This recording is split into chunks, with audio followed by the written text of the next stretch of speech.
ये आकाशवाणी है।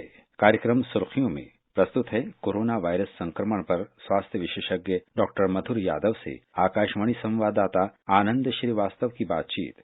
डॉक्टर मधुर, क्या भारत में कोरोना का पीक आकर खत्म हो गया और अब मामले धीरे धीरे कम हो रहे हैं और समाप्त हो जाएंगे? देखिए, ऐसा है कि इस बीमारी की फेज है कि 10-15 दिनों तक धीरे धीरे केसेस कम होते चले जाते हैं। फिर इसके बाद जब दोबारा केसेस आने शुरू होते हैं तो ये होता है कि हमने रेस्ट्रिक्शंस लगाई, हमने अच्छी तरह जन आंदोलन को फॉलो किया, मास्क लगाया, हाथ वाथ अपने धोते रहे, लगातार इधर उधर नहीं छुआ, तो धीरे धीरे ये केसेस कम होते जाते हैं और लगता ये है कि हाँ, कोरोना की जो एक पीक आई थी वो खत्म हो गई। लेकिन जैसे रेस्ट्रिक्शन खुलते हैं तब होना शुरू होता है तो धीरे वो केसेस दोबारा बढ़ना शुरू होते हैं। लेकिन इसका ये मतलब है कि हम लोग सक्सेसफुल रहे हैं, काफी टेस्टिंग करके, काफी सर्वेलेंस करके और अच्छा ट्रीटमेंट करके धीरे धीरे केसेस कम हो रहे हैं। यहाँ पर एक और चीज आपसे समझने की कोशिश करेंगे। राजधानी दिल्ली की स्थिति भारत के दूसरे हिस्सों से इस समय थोड़ी अलग है। यहाँ मामले बहुत तेजी से बढ़ रहे हैं और लोगों में एक ढंग का डर सा बैठ गया है। डॉक्टर मधुर, क्या कहेंगे उन लोगों को आप?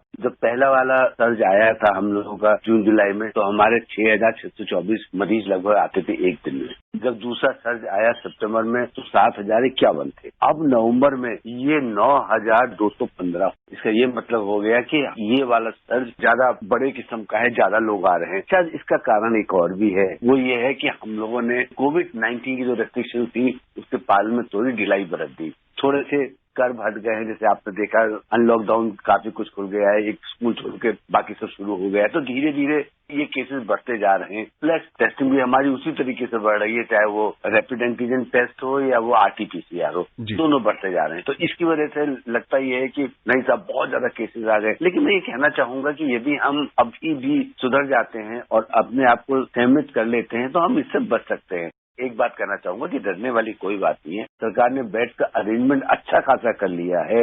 आर्मी हॉस्पिटल को भी रोप इन कर लिया है। MCD के भी जो हॉस्पिटल्स हैं, खासतौर से जो हिंदुरा हॉस्पिटल, उसके भी बेड भी ले लिए हैं। इसके अलावा जो दूसरे हॉस्पिटल्स में, खासतौर से जो तिलक नगर में है, स्पेशलिटी हॉस्पिटल है, उसके भी बेड भी ले लिए। तो सरकार अपनी पूरी कोशिश कर रही है कि वो ज्यादा से ज्यादा बेड एक्वायर कर चुके हैं। तो इसमें देखो, चिंता करने वाली बात नहीं है कि हमें बेड नहीं मिलेगा। दिल्ली में कहा जा रहा है कि रैंडम टेस्टिंग को भी बढ़ावा दिया जा रहा है। इससे क्या फायदा होगा? रैंडम टेस्टिंग से ये होता है कि हमको ज्यादा से ज्यादा पॉजिटिव केसेस मिल सकते हैं।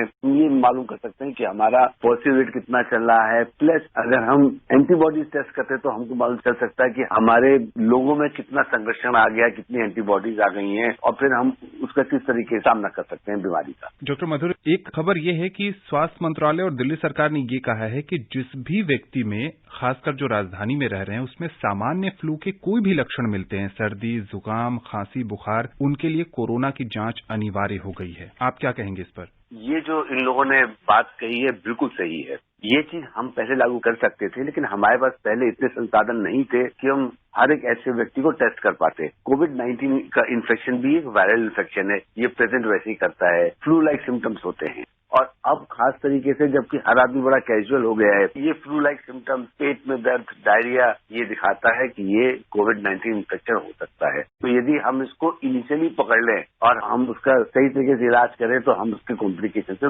बच सकते हैं। जो भी श्रोता ये कार्यक्रम सुन रहे हैं और उन्हें सर्दी है, खांसी है, जुकाम है, जरा सोचिए। समय से ये पता चल जाता है कि आप संक्रमित हैं तो आप इलाज के द्वारा भली भांति ठीक हो सकते हैं। अगर आप संक्रमित हैं, आपने अपनी जांच नहीं करवाई और 10 दिनों के बाद जब आपकी तबीयत बहुत ज्यादा बिगड़ जाती है तब आप जांच कराते हैं, तो शायद चिकित्सकों के हाथ में भी बहुत कम संभावनाएं बचेंगी। इसलिए अगर आपको कोई भी लक्षण है तो आप जरूर जांच करवाइए। डॉक्टर मधुर, यहाँ ICMR ने एक चेतावनी जारी की है और ICMR ने कहा है कि कोविड-19 मरीजों पर प्लाज्मा थेरेपी के अंधाधुंध उपयोग से बचना चाहिए। एक समय ये भी था जब प्लाज्मा थेरेपी को कोविड-19 के इलाज में एक बहुत बड़ी संभावना के तौर पर देखा जा रहा था। अब ICMR का ये कहना क्या दर्शाता है?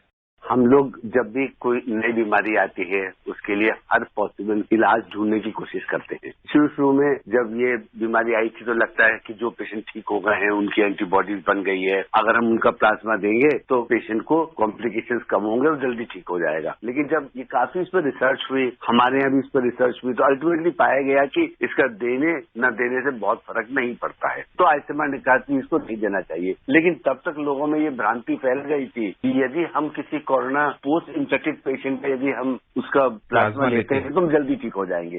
ये गलत बात थी, इस बात को इम्फसाइज किया जा रहा है, लेकिन यहाँ तो जो एक बार शुरू हो गया उसको लोग मानते नहीं है और जिद करते हैं डॉक्टर से कि हमको आप प्लाज्मा। ये खराब थी। आईसीएमआर ने डॉक्टर मधुर आरटीआई के जवाब में कहा है कि नोटों से कोरोना फैलता है या नहीं, इस बारे में उसके पास कोई पुख्ता प्रमाण नहीं है। आपका अनुभव अब तक क्या कहता है करेंसी नोट से कोरोना के प्रसार को लेकर?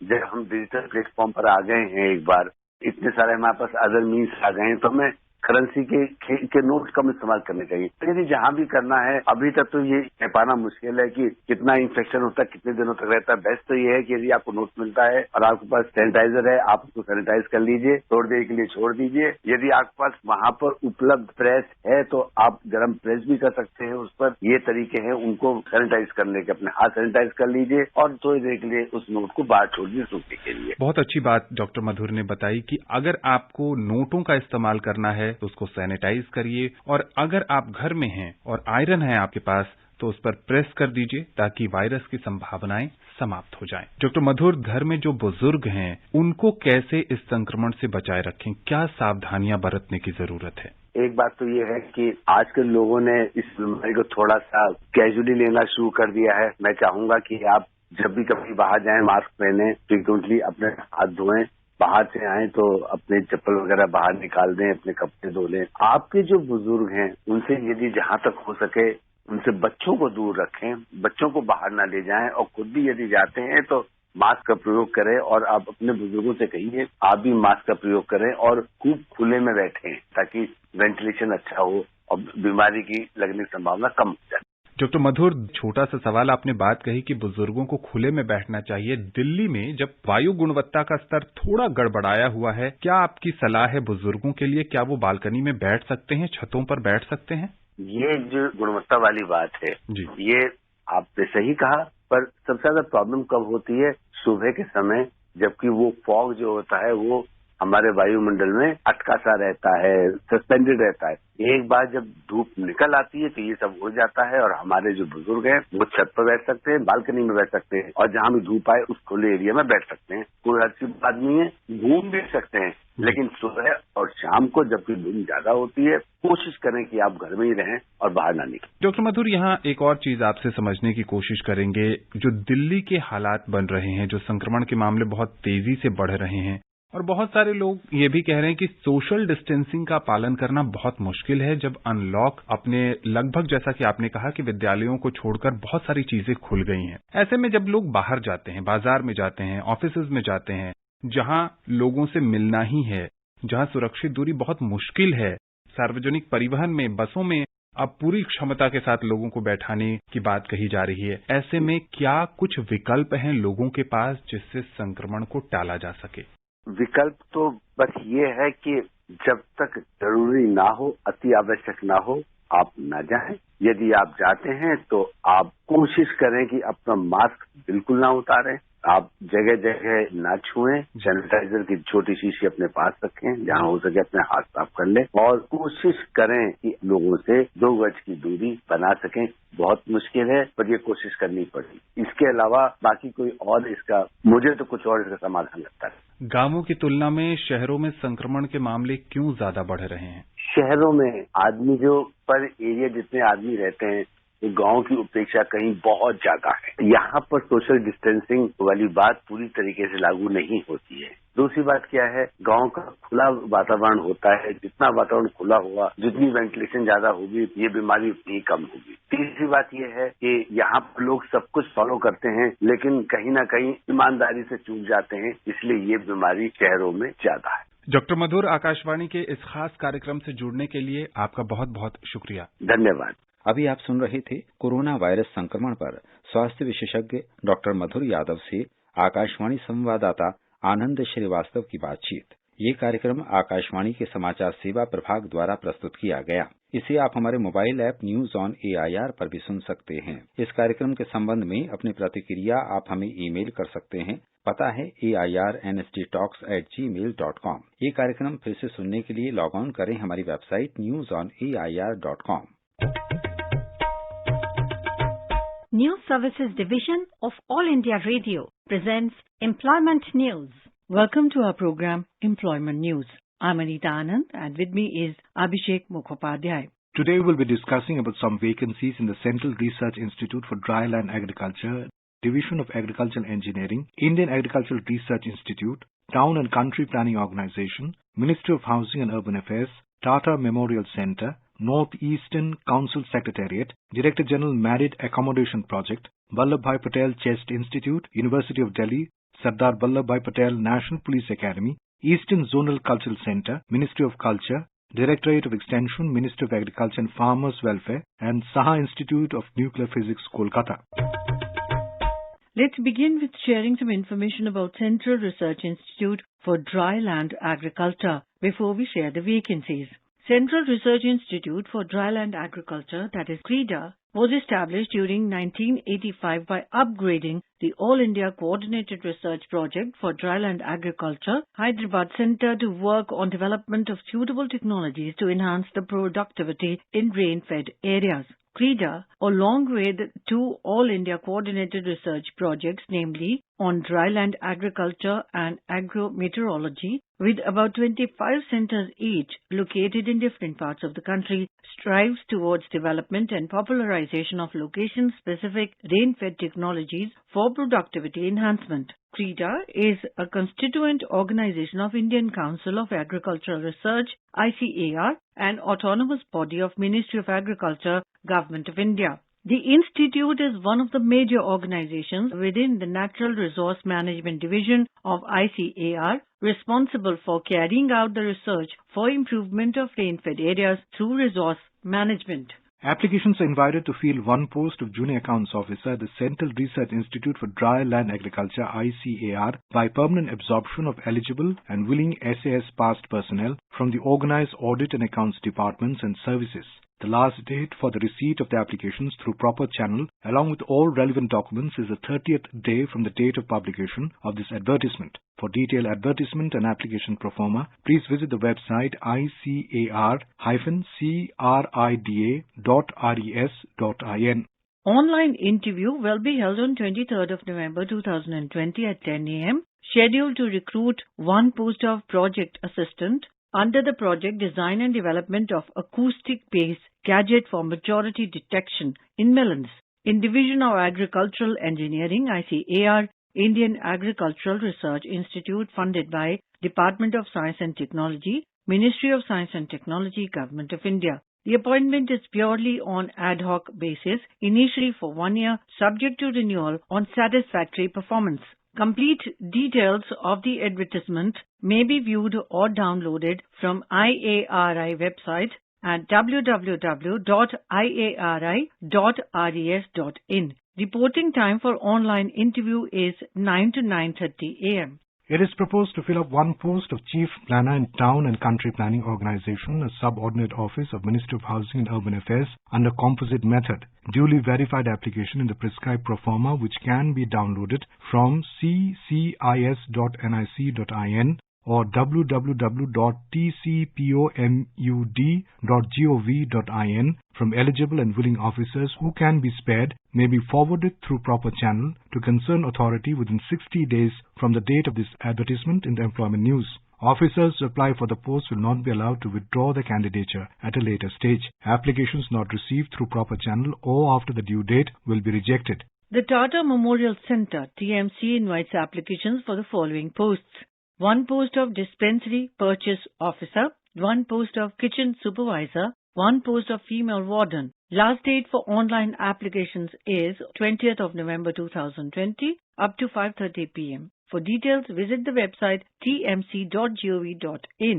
The Northeastern Council Secretariat is looking for the services of suitable officers for filling up the following positions: one post of Director, Plan, Evaluation and Monitoring on deputation, including short-term contract basis; 1 post of Research Officer Planning on deputation basis, and 1 post of Statistician on deputation basis. CADA authorities, heads of departments are requested to forward applications of eligible and willing candidates whose services can be spared on deputation basis immediately so as to reach the concerned authority within 60 days from the date of publication of this advertisement in the employment news. For eligibility, criteria, job requirement, qualifications and experience, please visit NEC website necouncil.gov.in. Applications are invited for the hiring of services of 17 posts of Junior Engineer Civil and 5 posts of Junior Engineer Electrical or Mechanical on contractual basis for 1 year in the Office of HQ Director General Married Accommodation Project, DGMAP. For further information, visit the website www.dgmap.gov.in. Applications are invited for the following regular non-teaching post in Vallabhbhai Patel Chest Institute, University of Delhi. 2 posts of Assistant Registrar, 1 post of Section Officer, 6 posts of Senior Assistant, 1 post of Pharmacist, 6 posts of Assistant, 10 posts of Stenographer, 13 posts of Junior Assistant, 2 posts of Driver Ordinary Grade, 1 post of Junior Engineer Electrical, 4 posts of Senior Technical Assistant, 10 posts of Technical Assistant, 1 post of Laboratory Assistant, 8 posts of Laboratory Attendant, 5 posts of Nursing Officer, and 1 post of Library Attendant. The application form and other details can also be downloaded from website www.vpci.org.in. The last dates for issue of application form and submission thereof, duly completed in all respect, is 30 days from the date of advertisement in the employment news. If the 30th day falls on holiday, the next working day would be the last date of issue or submission.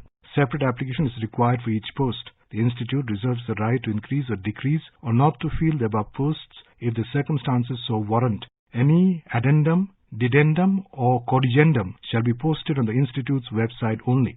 Applications are invited from eligible officers under the central government or state government or union territories or autonomous or statutory organization or public sector undertaking or universities or recognized research institutes for filling up of one of posts of Junior Scientific Officer in Sardar Vallabhbhai Patel National Police Academy, Hyderabad. The eligibility criteria for the post and application form are available on the Academy website www.svpnpa.gov.in/vacancies.